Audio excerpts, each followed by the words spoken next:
Okay. Yeah. Hello, everybody.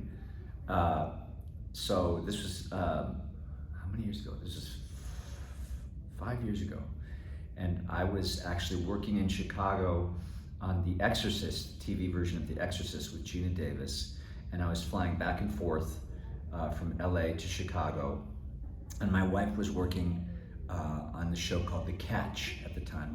My wife, Ray Enos, is working on the show The Catch, and she was kind of being a single mom and working 15-hour days, and she was frazzled.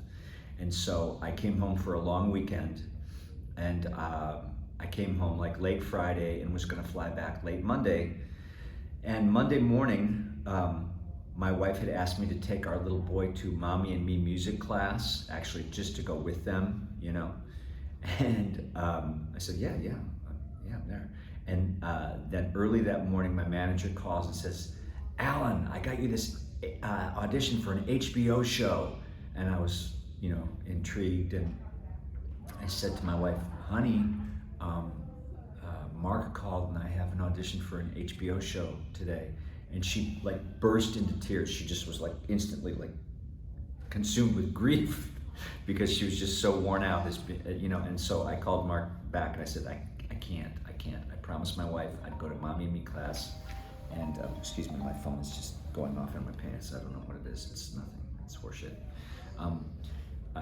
And so I said, I can't. I promised my wife I was going to go to Mommy and Me music class. I'm sorry, I can't do it.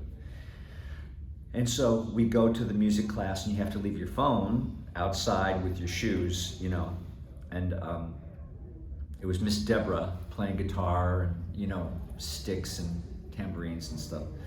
And my little boy he was little. I mean, he was 2 at the time. So we come out and there's like a dozen emails and like texts and messages and shit just saying, go to Adam McKay's house before you leave town. Before you leave town, just go to his house and you can audition at his house. They really want to see you. And I said, oh, okay, great, but I don't really know the material. They said, just go. And so I went to Adam McKay's house, very nice house. And Francine Maisler was there, the casting director. And I think Jesse Armstrong was there, but he was kind of sitting off in the back, maybe. And so I said, you guys, this is great and it's wonderful. And Francine had put me in a movie about a year before. And I said, thank you for thinking of me. I really don't know the material. And Adam said, you know the situation, right? I said, yeah. He said, make it up. Just go. Just start talking. Start talking to your father, And so I just sort of knew what the situation was, and I just started bullshitting, And every now and then I would remember some of the scene, and I'd start from there, and then I would just, devolve into Alan speak, And there was this one line where I say to Logan, the patriarch, Connor says, Dad, there's this job that I'm really interested in. It's called President of the United States. And I said, so he's putting the old man on, right? He's blowing smoke up his ass. And Adam was like, oh no, he's deadly serious.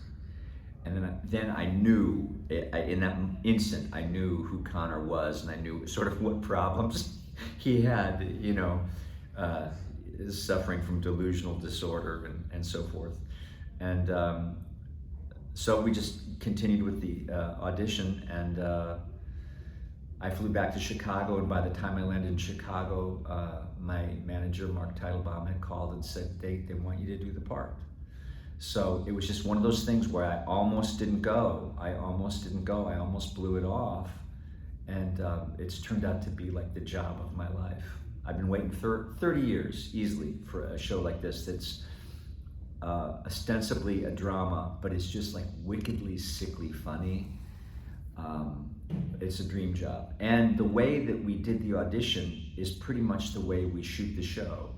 We shoot it as written, and then the writers, they can't leave it alone. They come up with pages of like alternate lines, and you want to do all of them, but they're like, what do you like? What do you like? And you can only pick a few usually. They're like, we like this, and then whatever. It's the same thing. Spam risk.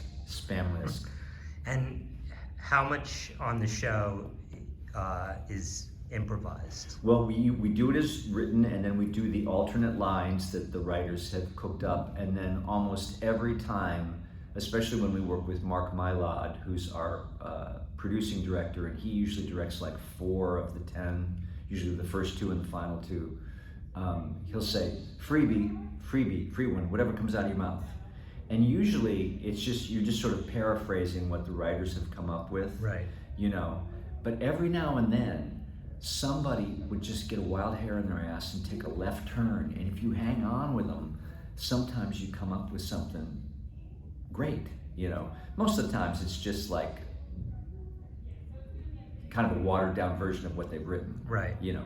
But every now and then somebody kind of gets inspired, and we all love each other, and we trust each other enough that we just like, you know, it's like Kieran's going wild, hang on, you know, or whoever. So Kieran Culkin I'm very fond of. He plays my stepbrother, my half-brother rather, Roman. And when we shot the pilot, he was like, what's all this improv bullshit? What's this? I don't like this. I like writers to write my lines, and then I like to learn them and say them. And now he is a machine. He's like an artesian well of bullshit, and he can just extemporize. Oh, sorry to interrupt. No, it's okay. We're doing a big interview. We're doing a big, and this is Asia. Wow. So a lovely addition to the interview. Okay, we're doing first team rehearsal. Okay. We're ready for you guys. All right, Alan, thank you. That was great. awesome. Okay.